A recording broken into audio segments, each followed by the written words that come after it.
Alright, next up we're going to go ahead and put the pump together. We're going to attach the sled and we're going to put the bolt in. To do this, the easiest, you can take the pump off with everything together, but it's a lot easier if you put it together this way. I actually have to send, I'm sure you saw it on the video, it's my new pump handle I made out of aluminum. Drilled out the back for weight, but it's not actually anode yet.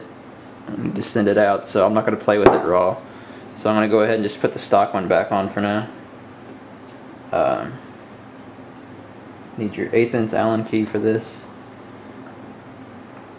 This part makes it a lot easier if you have ball head Allen keys, which I'm not actually using right now. I have this set.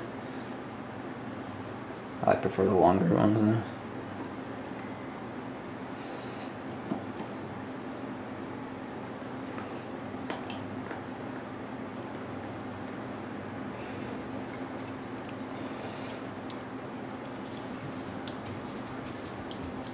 Alright, once you have that on, you need to decide if you want to put a return spring in it or not. I actually kind of like it, so I'm going to put it back in there. Once again, I polished the entire rod, but all you really need to do is right here, this is for the AT arm, just back here, because it actually slides through the body back here, and so there is a little bit of metal on metal contact. But what you'll do is just slide it on, and these will feed through the little body post right here while the guide rod goes on. So it's actually supported by 3 different rods. There's 2 pump arms and then the front guide rod, instead of just the 2 guide rods that used to be on the front. From here, the back block back here, it's actually, you put this on and then 2 screws actually hold it on. So once you put that on, just need to put, you'll definitely need to put blue Loctite on these 2 screws right here, because this is the back box moving. What it's going to do is going to slap into the top of the body right here, and it just creates vibration, and without the Loctite on there, the screws are just going to start backing out, and you might even lose one while you're out on the field. So you definitely want to have Loctite on these 2 right here. Just one drop on that one.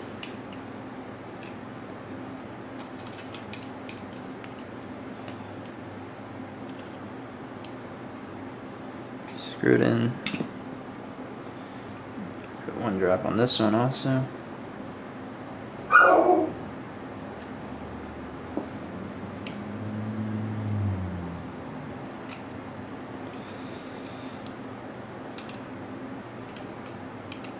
Sorry if I'm not getting this on video. Just want to tighten them down one at a time.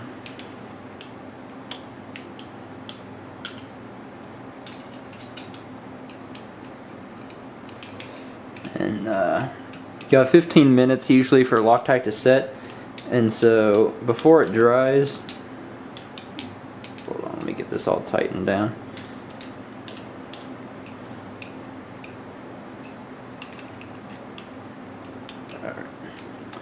Now that we've had that on, you can't really tell right now. It feels like it's going to be all fine, but once you stick the bolt in, yeah, you can already tell right now. It's really tight going in right now. Stick the bolt pin right there. What you'll want to do is just twist this to the right or to the left, just to tweak it a little bit.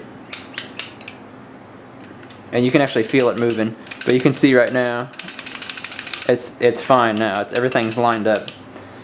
But before, when you first put it on there, it might actually bind up and it feel like something's not together right. But all you need to do is just twist the pump handle one way or the other, and it'll line everything up. But this is good right now. Alright, next up, we're going to go ahead and attach the grip frame to the body. You're just going to need an 1/8" Allen key to do this. It is kind of tricky. Took me a minute to figure it out the first time I did it. But you're actually going to want to thread. The front screw is the black one. The back one is like a stainless steel aluminum screw. It's silver. You want to thread the front one on. You want to put the back one in the frame. Now the tricky part to this is the AT arm right here. There's a little slot milled into it that needs to line up on the pump arm right here. What you want to do is take the gun, put it on the front screw, and then just kind of swivel it around. At the same time, you're making sure that the pump arm lines up. You can see I got it set. The back screw. Okay, there it goes. Once you get the back screw lined up, I always thread this one in first just a little bit because the front one's already in. But once that one threaded just a little bit, you come back up to the front. What you want to do is just thread them in 3 or 4 turns and then go back and forth to the next one, to the next one, just to make sure it's even when it's going down, because it will bind up if you don't.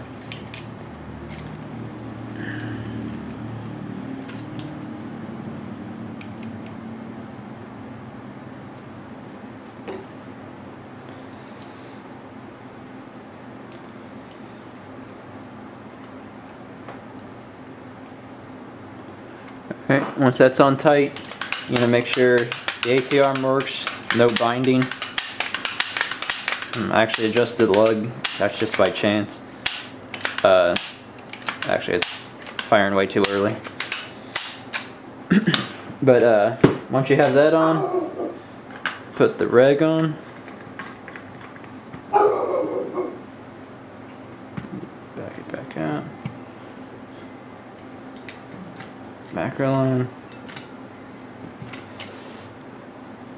And there you have it. That is the T2 from start to finish. Obviously you're going to need the barrel, but it's completely together.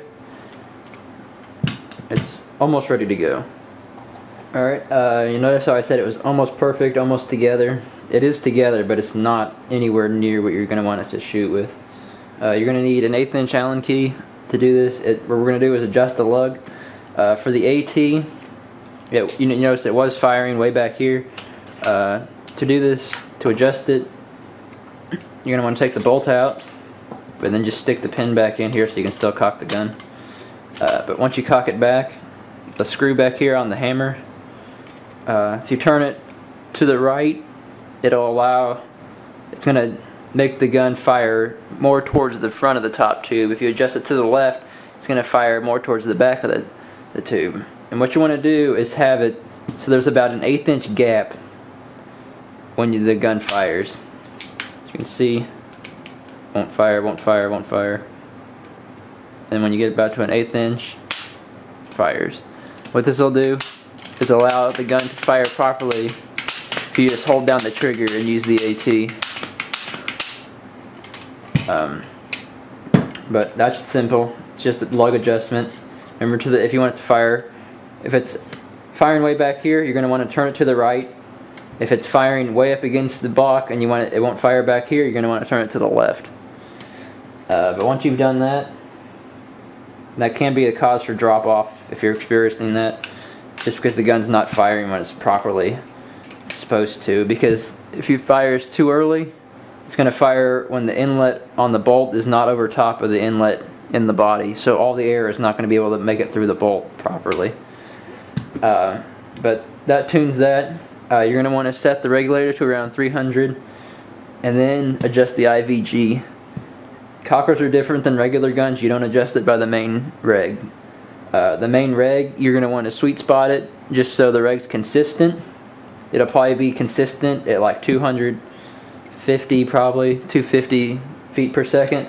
And then to actually adjust, to get up to like 280 to 300, you're going to want to adjust your IVG in to put more pressure on the hammer. But other than that, that is the T2.